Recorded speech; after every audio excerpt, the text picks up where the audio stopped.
সংস্কার মানে কি শুধুমাত্র কতগুলো আইন পরিবর্তন করা?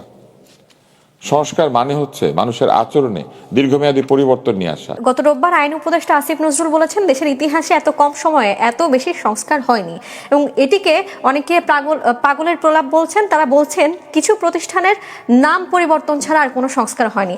আপনার কাছে কি মনে হয়, উপদেষ্টার মতো কি মনে হয় যে আসলেই অনেক সংস্কার হয়েছে? সংস্কার যদি হয়ে গিয়ে থাকে তাহলে গণভোট করতে হচ্ছে কেন? সংস্কার তো হয়ে গিয়েছে, তাহলে কোন সংস্কারের জন্য গণভোট হচ্ছে?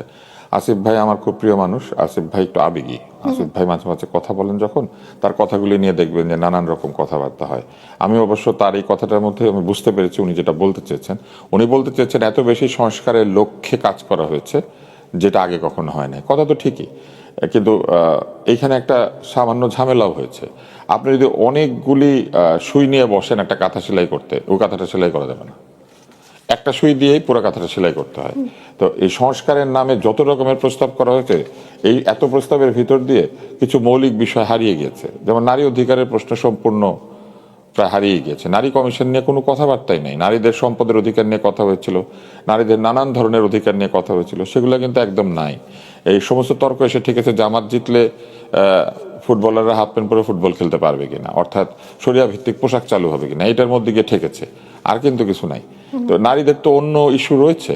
নারীদের মাতৃত্বকালীন ছুটির ইস্যু আছে, নারীদের সমান ওয়েজেস, সমান মজুরি পাওয়ার অধিকারের একটা বিষয় রয়েছে। নারীরা কিন্তু এখনো সারা পৃথিবীতে পুরুষের চেয়ে কম বেতন পায় বিভিন্ন জায়গাতে, শুধু সরকারি চাকরিতে তারা সমান বেতন পায়। কিন্তু এর বাইরে নারীর মাতৃত্বকালীন ছুটির একটা ইস্যু রয়েছে, নারীর স্বাস্থ্য বিষয়ক সেবার ব্যাপারে একটা বিষয় রয়েছে।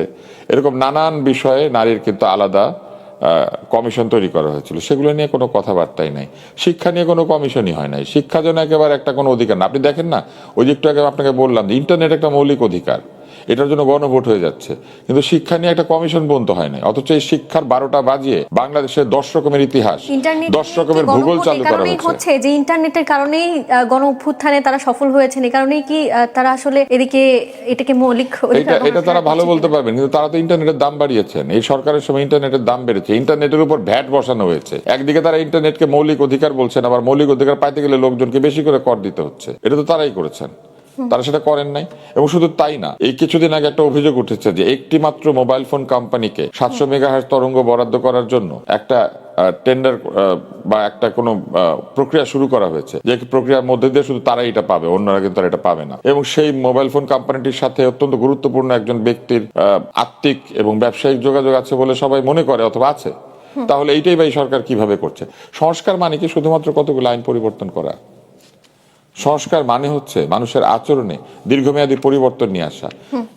ইন্টারনেট জুড়ে যে গালাগালি শুরু হয়েছে, বড়দেরকে অপমান করার যে সংস্কৃতি শুরু হয়েছে, একটি বার এই সরকারের তো ওই 3 জন উপদেষ্টা ছাড়া বাকি কেউই তো 40-এর নিচে বয়স নাই। তাহলে এই যে বৃহৎ জনেরা এই উপদেষ্টা থাকলেন এবং নির্বিচারে গালিগালাজ দিতে দিলেন মানুষকে, এই গালিগালাজ তারা এটা এলাও যখন করলেন, তারা সেটাকে সংস্কারের অংশ বলে মনে করলেন না? একটিবার তারা বলেছিলেন যে বড়দেরকে অপমান করো না এবং ছোটদেরকে নির্যাতন করো না? এটা তারা করেছেন। তারা একটা ইন্ডেমনিটিকে চালু করেছেন, যে ইন্ডেমনিটিটা 5ই আগস্ট অভ্যুত্থান শেষ হওয়ার পরে 31 আগস্ট পর্যন্ত ইন্ডেমনিটি আছে। ক্যান্টিনে লোক পিটিয়ে মেরে ফেললে শাস্তি হবে না, এটা কি বিপ্লবের অংশ? আপনি আমাকে বলেন, ক্যান্টিনে একটি ছেলেকে ভাত খাওয়ানোর পরে পিটিয়ে মেরে ফেললে এটার কোনো বিচার হবে না, এটা কি বিপ্লবের অংশ? এটা তাদেরকে জবাব দিতে হবে না? এটা তো অবশ্যই তাদেরকে কোনো না কোনো দিন জবাব দিতে হবে। হত্যা মানে হত্যা। যে গালিগালাজ বাংলাদেশের অসংখ্য গুরুজনদেরকে নেটে এবং নেটের বাইরে জুতার মালা ঝুলানো থেকে এই অপমানগুলি করা হয়েছে, এই একই অপমান যদি এই ক্ষমতায় আসীন রয়েছেন এমন ব্যক্তি কাউকে করা হয় কখনো বা হবে কখনো, এরকম চিন্তাও করা হয়, বলাও হয়, তারা কি সেটা শাস্তি ছাড়া যেতে দিবেন? তারা তো এটা দিবেন না। নিজেদের বেলায় তারা যেটা অ্যালাউ করেন না, তারা অন্যদের বেলায় কি করে অ্যালাউ করেন? তারা কি করে অ্যালাউ করেন নিজেদেরকে যে গালিটা দিলে অন্যায়, সে একই গালি অন্যের উপরে বর্ষিত হলে সেটা বিপ্লব? এটা তারা কি করে করেন? এই একই অনুষ্ঠানে আপনাদের এখানে এসে আমি একদিন উত্তেজিত হয়েছিলাম। এটা একদম ক্যালকুলেটেড উত্তেজনা ছিল। আমি ইচ্ছা করে উত্তেজিত হয়েছিলাম, কেননা তাদের উত্তেজনা বিপ্লব আর আমার উত্তেজনা গর্হিত। একটা ছেলে সে আমাকে বলেছে যে আপনার সাথে কি তর্ক করব, আমি তো আপনার হাঁটুর বয়স। একটু পরে সে যখন তর্ক শুরু করেছে, সেই ছেলেটা কে? শহীদ হাদি। তার সাথে আমার অনেক ভালো সম্পর্ক। সে যখন তর্ক শুরু করেছে আমি তাকে বলেছি আমি বা তোমার সাথে কি তর্ক করব, তুমি তো আমার হাঁটুর বয়স। তারা ওইটুকুকে নিয়ে আমি নাকি হাঁটুর বয়স বলেছি এটা আমার অপরাধ, কিন্তু যে নিজেকে নিজে হাঁটুর বয়স বললো তাকে নিয়ে কোনো কথা বললো না। অদ্ভুত ব্যাপার হচ্ছে আমাদের দুজনের অত্যন্ত ভালো সম্পর্ক, একদল লোক সেটা নিয়ে যন্ত্রণা শুরু করে দিল। এই যে যন্ত্রণা শুরু করে দিল, এই যন্ত্রণা তৈরি করাটা কি কোনো সুব্যবহারের অংশ? একটি বার এখনো পর্যন্ত তারা ছেলে মেয়েদেরকে পড়াশোনা করার কথা বলেন নাই। উদ্যোক্তা হইতে বলেন, ঋণ দেওয়ার কথা বলেন, রাজনীতি করার কথা বলেন, মন্ত্রী হওয়ার কথা বলেন, অথচ বিশ্ববিদ্যালয় বন্ধ রেখে নির্বাচনের প্রচারণা চালাচ্ছে। এখন কি বিশ্ববিদ্যালয় বন্ধ থাকার কথা? বিশ্ববিদ্যালয় কেন বন্ধ, কি কারণে? ভূমিকম্পের পরে বিশ্ববিদ্যালয় বন্ধ হয়েছিল, তাই না? হ্যাঁ, ভূমিকম্পের কারণে বিশ্ববিদ্যালয় বন্ধ হয়ে নির্বাচন হতে পারতেছে এই দেশে, আরো সবকিছু হতে পারছে।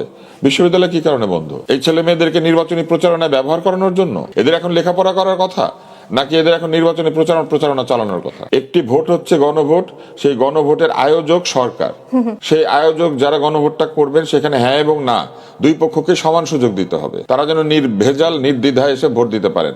অথচ ওইখানে ডিসিএসপিরা প্রচারণা চালাচ্ছে গণভোটের পক্ষে। সরকার একটি পক্ষে গিয়ে প্রচারণা চালিয়ে ওইটা ওনারা আয়োজন করছেন। তাহলে তো এই গণভোট এমনিতেই লেভেল প্লেইং ফিল্ড বলেন অথবা প্রসেসের দিক থেকে বলেন, এটা এরই মধ্যে তারাই বিতর্কিত করেছেন। এবং পল্লী বিদ্যুৎ বোর্ডের একটা চিঠি আমি দেখেছি, সেই চিঠির মধ্যে বলা আছে তারা পয়সা দিয়ে মাইক ভাড়া করবেন এবং মাইক ভাড়া করে এটার জন্য প্রচারণা চালাবেন।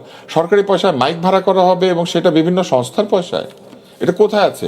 সরকারি পয়সায় মাইক ভাড়া করা যাবে ভিটামিন এ ও ডি প্রচারণা করার জন্য, যেটা খেলে পরে সব লোকেরই ভিটামিন এ এবং ডি ঠিক মতো হয়, রাতকানা দূর হয়।